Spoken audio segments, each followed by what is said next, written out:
in the midst of a huge transformation where our peers, communities, and workplaces are all really melding into one.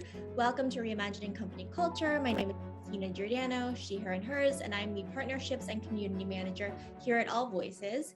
Today, I'm very excited to welcome our next guest onto the show, Chloe Drew. She's the Chief People Officer at Eden Health. Chloe, thank you so much for being here. If you want to share a little about yourself for our listeners, including your pronouns, and when you were younger, do you remember how you answered the question, what exactly do you want to be when you grow up? Absolutely. Well, it's such an honor to be here, Christina. Thank you so much for having me. A few of my Eden colleagues have been on and they had a wonderful experience. So it's really a treat to get to be here today. I guess I think of myself as a leader who's been spending my career trying to find a way to maximize the potential of all people and all people's opportunity and access. And that's led me to phases of my career in grassroots politics, phases of my career working in diversity, equity, and inclusion, in corporate social responsibility, and now working in human capital and thinking about culture, which is really just a joy. Absolutely. And you asked me about what did I want to be when I grow up? And it's really so thematic. In fact, I would have said when I was probably maybe 12 that I wanted to be the superintendent of a public school system. Oh, wow. And the reason that I said that, I have this very vivid memory of not really seeing women leaders. Grew up in Cambridge, Massachusetts. My mom was a wonderful person, but I didn't see women running things except these two people, Hillary Clinton, who inspired me to go into politics. And then the superintendent of the Cambridge public school system was also a woman. And it was this vivid example of you can't be what you can't see. And so I had these two examples and thought, well, I guess politics or education would be the things that I would do, because I guess those are options to me. So obviously in my life, I've seen many more women leaders, but I think it's never left me that we need all different kinds of role models and examples of what a leader looks like. Absolutely. I love that. I think representation and role models are so important, especially at an early age as well. And you fast forward to today, you are a leader and the Chief People Officer at Eden Health. How do you think your personal journey has really led you up until this point, specifically at Eden Health? It's a really good question. I've sort of had these phases of my work that have, I think, built on each other, but it hasn't been linear at all. I think that my work in grassroots politics had so much to do with thinking about different people's equities, interests, the things that matter to different communities, the things that are uniquely dear, and how to bring all those sort of different viewpoints, perspectives, needs together in a plan that is more broadly comprehensive and supportive of multiple stakeholders. I think that working in grassroots politics, I worked for my hero, Congresswoman Barbara Lee, was also such an example early of what it looks like to have a truly diverse group of stakeholders who are finding ways to collaborate and build a better future. So I think that's probably really important. And that led me to about a decade working in diversity, equity, and inclusion, which, to me directly informs what I do now. I think of DEI as just the best human capital strategy. To me, it's not a thing you do over here. The best teams are simply the most diverse teams, period. The research is abundant. To me, the conditions that make people do their best work are conditions where people feel included and that their work matters and that they belong. And then, equitable structures and fairness in processes is, again, sort of a necessary precondition for the best work and for highly successful companies. So I think that is the direct through line to working in HR now for me. Yeah, absolutely. I mean, I definitely agree with you as well. You want to work at a place that empowers you to do your best work. You feel like you're included, you belong, your ideas really matter as well in feedback. When you're thinking about company culture, especially leading the people team, what are some qualitative and quantitative ways you look to say, okay, we're measuring company culture in this way. This is the progress that we're making here. Yeah, it's a really good question. And I do think you're so right to note the sort of both quantitative and the qualitative, because those things, let's say the quantitative gives you breadcrumbs into something's happening, there's something to explore, but it isn't a complete picture without the qualitative insights of what people are saying is the why behind the data.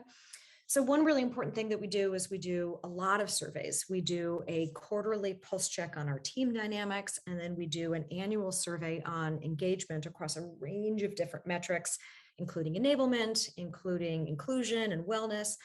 And then we're going to be pulsing against that engagement survey to make sure that we're tracking and improving over time. We're now having teams talk in almost focus group like sessions about their respective data. We're a company that believes in transparency and candid conversation. This is one of the healthiest places I've ever worked. And I think one of the hallmarks of that health is the kindness and the candor with which we use to express ourselves. We are open, but we do it in ways that are, I think, really respectful and inclusive. And that kind of gets people to feel very psychologically safe, and we get more important information. And I think that's one of the, what I would call both qualitative, but also kind of feelable metrics of a strong culture. Yeah. We are an open place. This is not a place where people at maybe a more junior level might feel like they can't express themselves. And it's one of the things that I love about our CEO and co-founder. They make a point at the end of a meeting to pause and ask the most junior people on the Zoom meeting, so what do you think? And, anything that we missed here. And that, I think, breeds the sense that we are culturally all invested and all needed to make Eden the best company can possibly be. Absolutely. That modeling behavior from leadership is so important. And it sounds like it is really intentional as well to really involve new team members.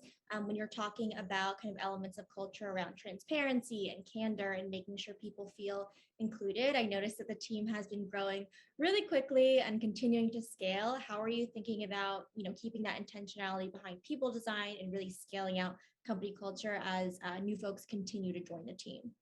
Yeah, I think it starts with our mission and our values. And we just got out of a 2-day planning offsite with the leaders of the company.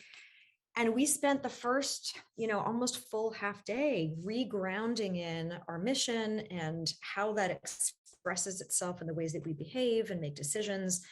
And it's so intentionally baked into the life journey of an Eden employee. It starts with onboarding. We have a really robust way that we ground people in all of the things that we do and the different departments, but also how do we treat each other and how do we live our values in specific behavioral expression. So that's kind of really important. We match people up. Every single person who starts the company gets matched up with a buddy. And so that means that very early you have someone you can say, oh gosh, I don't know where to find such and such. And the data shows that if you have a friend at work, your engagement is so much more significant. And certainly that's something that we're trying to create through the buddy system. We have one of my very favorite things, we have a daily all hands meeting, which at first I thought, oh my goodness, every single day. But it's this booster shot of cultural connection every single day for 15 minutes. It's really short, but I just got off one where we talked about the way that we helped a specific patient with their very specific needs, and we changed their life. And it was through the way that we live our values. And it was just a reminder to everyone, oh, this is why I'm here. This place is so special. I love that. I also appreciate the analogy to the booster shot as well. Right, exactly. Care too.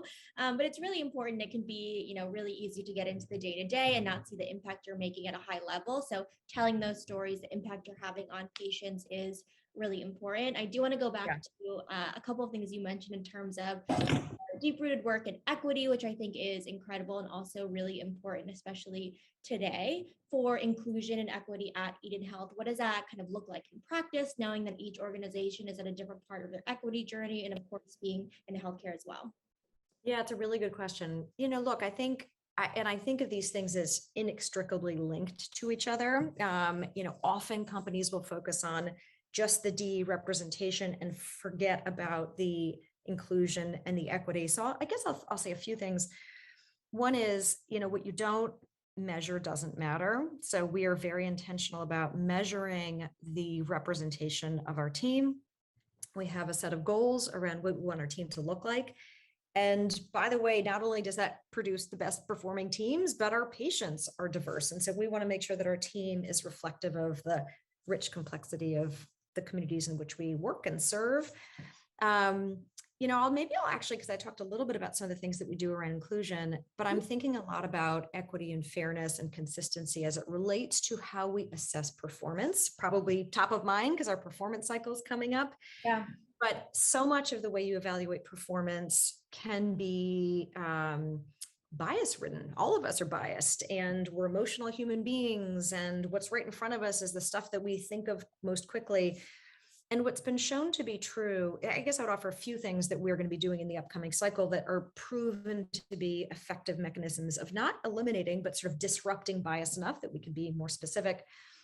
One is right, that just what I just said, which is disrupting your biases before you're about to take an action. So, a once a year unconscious bias training, there's nothing wrong with that, but more effective, in my opinion, is before someone's about to start writing their evaluations, remind them of, for example, recency bias, sameness bias, halo bias, those sorts of jolts of, oh, right, be specific, think comprehensively about someone's performance, make sure that you're being really tangible and objective. So that's one thing that I believe from a bias interruption perspective.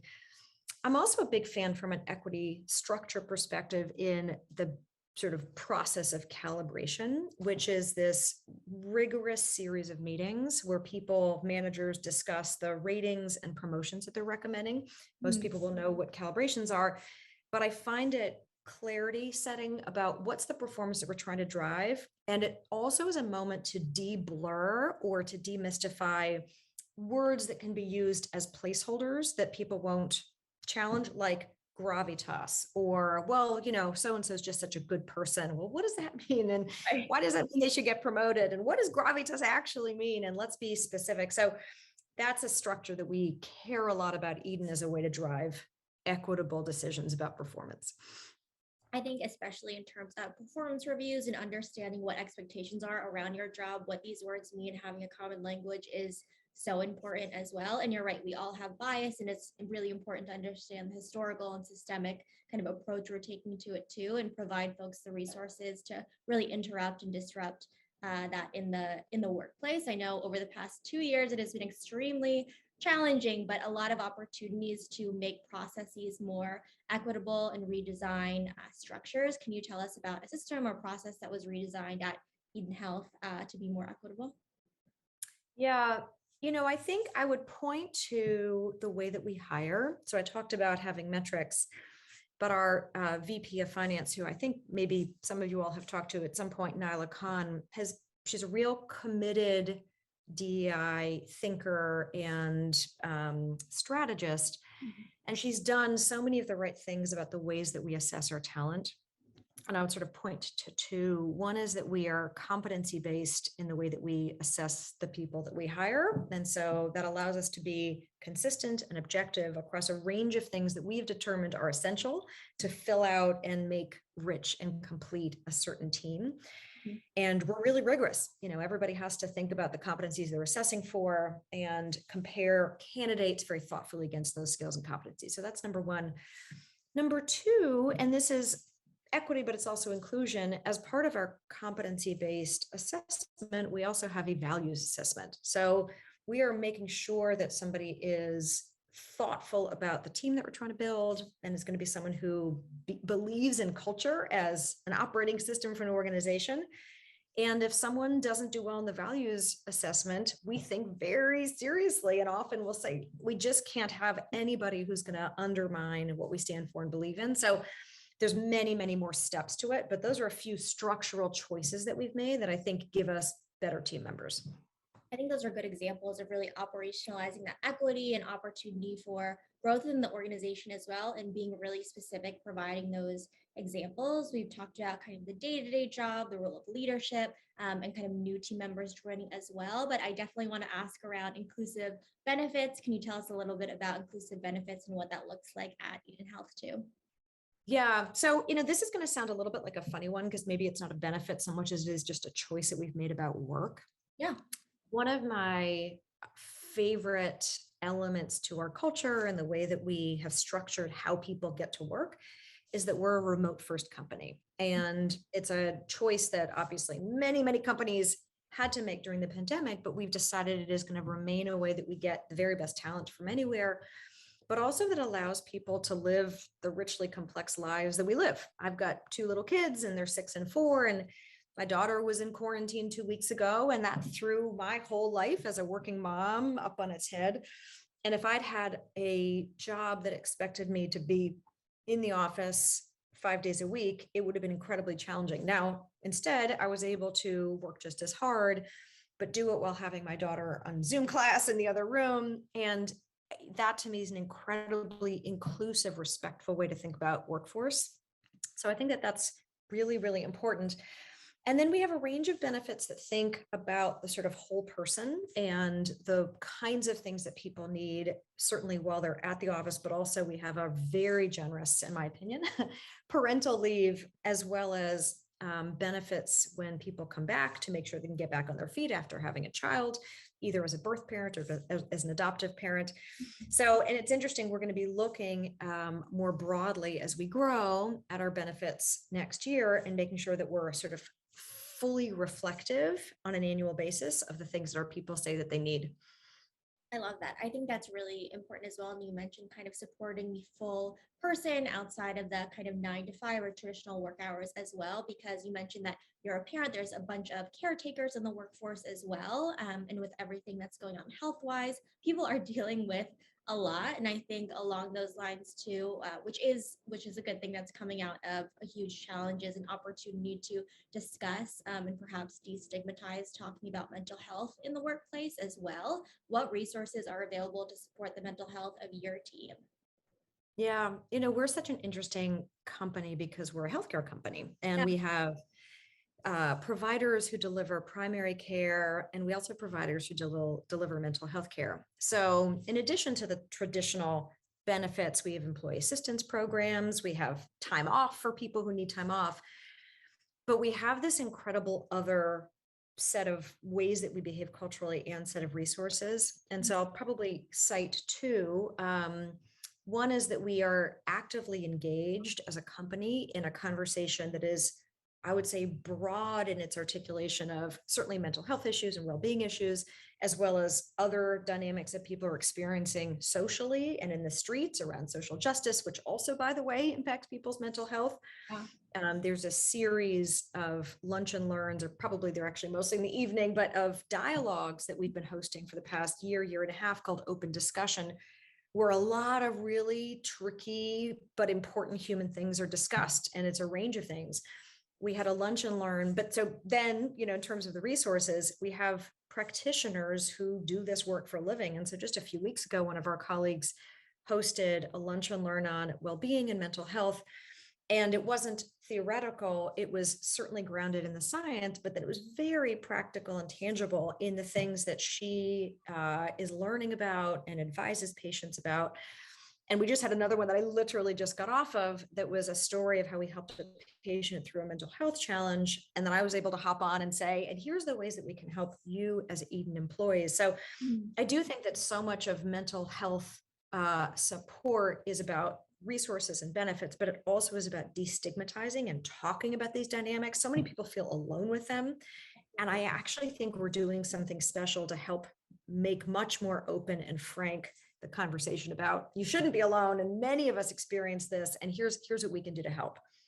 Yeah, I mean, you're right, in a unique position because you are in the healthcare industry and you have these examples of how you're helping patients and making an impact on folks as well, and bringing that internally too is so important. And you're right, in terms of mental health and more specifically around burnout, it's not just feeling burned out because you're working a lot, it's because you're also taking, again, caretaking, or you're a parent, or you are feeling isolated because you're living alone and quarantining, all of these things. What are the ways you personally, since you're working on a lot as well, and other people managers think about proactively preventing burnout on the team? Yeah. And, I think about it. I was talking about this with the people team a few weeks ago. We assessed well-being across a range of different vectors in our recent engagement survey. And one thing that I sort of posited as what I believe to be true about the experience of stress or being overwhelmed or mental fatigue is it really is a spectrum. Burnout has become the catch-all, but burnout to me is such a specific end of the spectrum. And it also is possible to think about it's, my friend, Jonathan McBride, who's a great DI leader, talks about it's sort of more of a dimmer than it is a light switch. And so getting better at saying, oh, I'm stressed and overwhelmed. I'm not burned out. I'm stressed and overwhelmed. To, oh no, I'm really burned out and I really need something that is very specific. So that to me is an important first step. How am I feeling, and getting better at acknowledging and talking. So to me, that's sort of number one. Number two is kind of where we are right now as a company. We've taken a look, we've done a pulse check to see how people are doing on a well-being perspective. And now department leaders and managers have been empowered with their team's data to have very open conversations about how are we doing on a range of different things. And for the people team, we made well-being our focus. And so we spent our whole hour saying, all right, what are people's experiences and what are the biggest stressors for us? And we diagnosed, okay, it's the 6:30 p.m. and on continuous G-chat, email, never feeling like you can turn it off, feeling like you're behind constantly. So we did something that's going to sound almost silly in its simplicity, but we just said, let's make a collective pact to stop and to hold each other accountable. And that doesn't mean we're going to be perfect. We're all going to slip up, but we've gotten pretty good at saying, hey, get off. Okay, it's time. And also kind of checking in with each other, say, how are we doing? And is it helping at all? And we're going to reserve the right to modify the experiment. But to me, what matters here is it is my responsibility as the leader of the team to set the tone that this is acceptable to turn off, and in fact required that people take a break, and to try to model the behavior myself. And then we'll see if that creates a little bit of movement. And I know it sounds really simple, but there's sort of somewhat limited things you can do, but there's certainly something that every team can try. Absolutely. And I feel like you're not assuming what people need and want. You're asking for that feedback and then taking action. And I was talking to someone the other day about this, but setting up and operationalizing those non-negotiables as well, modeling that behavior, which is so important on your team and company wide. So I think those are great examples too. I know I asked some really specific questions around your personal journey to this work, and specific strategies that you are implementing at Eden Health, but kind of an open-ended question of what's the next problem or situation you're currently trying to solve, or another way of asking is what's taking up the most brain space in Chloe's mind right now. Oh, I love that question. It's funny. I was talking with our CEO, Matt McCambridge, and because I've been at Eden for about 4 months, and we're looking ahead at next year. And to me, the whole ball game for people is to have a sense of being able to grow and develop at a company. And we want people who are deeply mission driven and really, really talented. But then I want to be in the business with our people team of thinking about what is the way that we better assess what people's goals are and what they're great at and what they want to learn next. So we're doing a bunch of things structurally right now, including mapping out people's levels within an organization, which sounds like kind of HR boring speak. But what it is a sense of giving people a career path vision. At this level, these are the things I should be pretty competent in. In fact, I should have mastered these things. And to kind of continue to advance in my career, I want to learn the following. And it gives people a sense of not a linear path, but even sort of a ability to move in a more fluid way throughout a company's growth. So I'm really excited about that. I'm really excited about some of the things we're going to be putting in place around, again, HR speak, but sort of talent management. And to me, one of the most important things, again, incredibly simple, is the weekly meeting that you have with your manager. And we're going to be putting in place, we're rolling out quarterly check-ins. And so every single quarter, you take a step back, you spend a full hour with your manager, and you talk about, okay, what's working, what isn't, what are your blockers, what are the ways we want you to grow and develop. The more that I know as a manager what my people's hopes and dreams are and what they want to grow up to become, and I want my manager to know what I want to grow up to become, better I can support them. So I'm really excited about mapping that all out. Now, I think that's definitely exciting because in addition to all of the research around when you feel connected to your team, when you feel like the company really values your opinion, when you see that investment and it's tangible in the growth and career pathing, having that conversation is so important, and people are more likely to stay at the organization and really facilitate those kind of discussions. What are some common, mistakes out there? So not necessarily at Eden Health, but companies are making in their people strategy, even with the best of intentions. Would you say there's any cautionary tales there?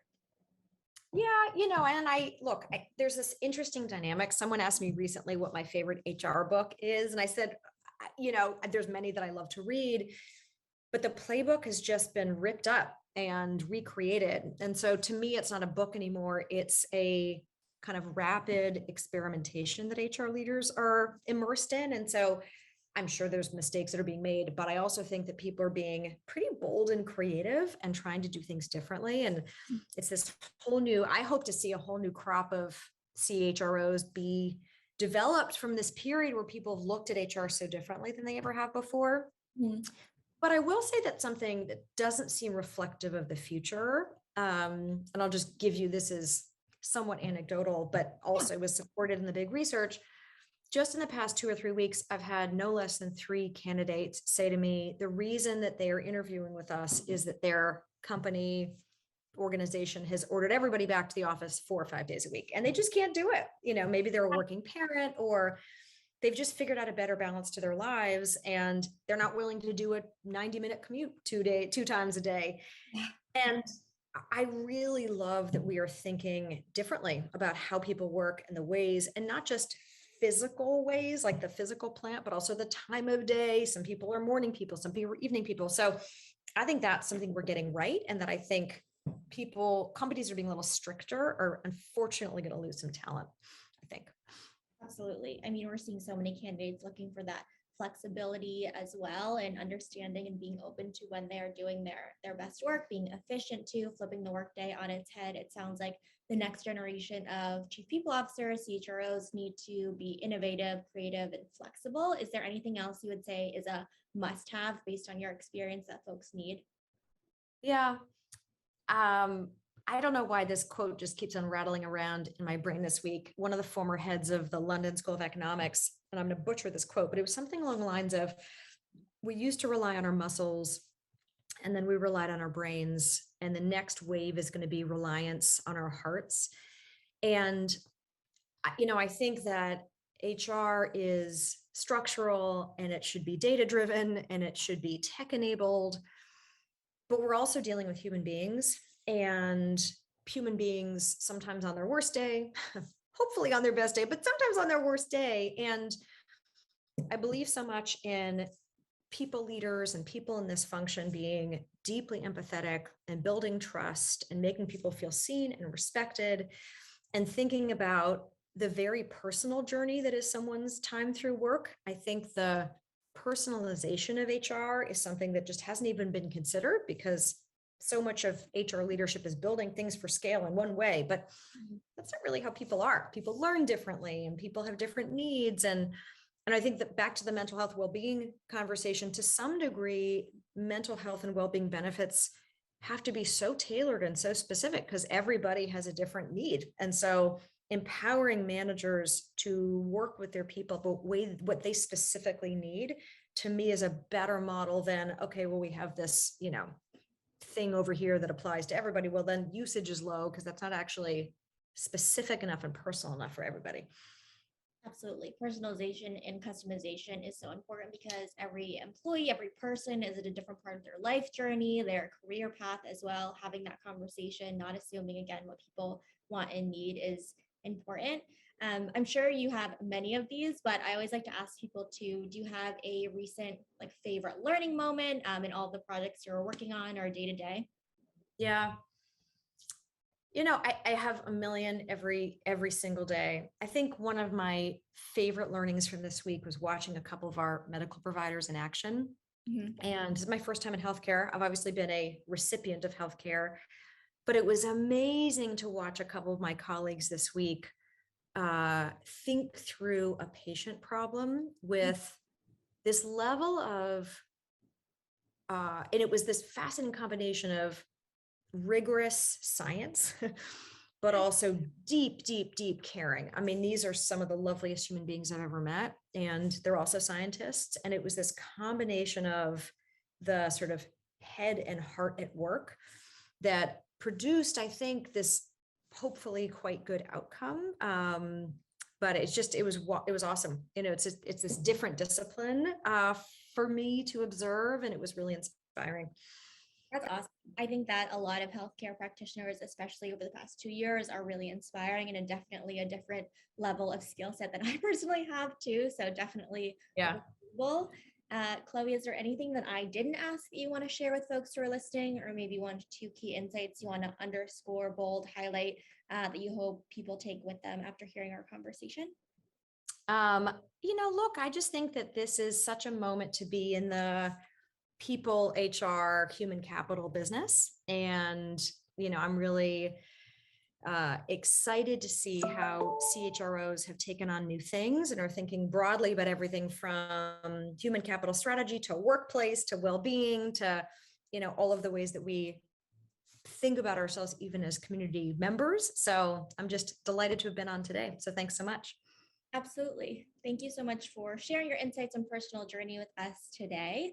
And as a reminder for folks who are listening at AllVoices, we really believe in that employee feedback management as a requirement for the company to succeed overall. Have a good rest of your day, everyone.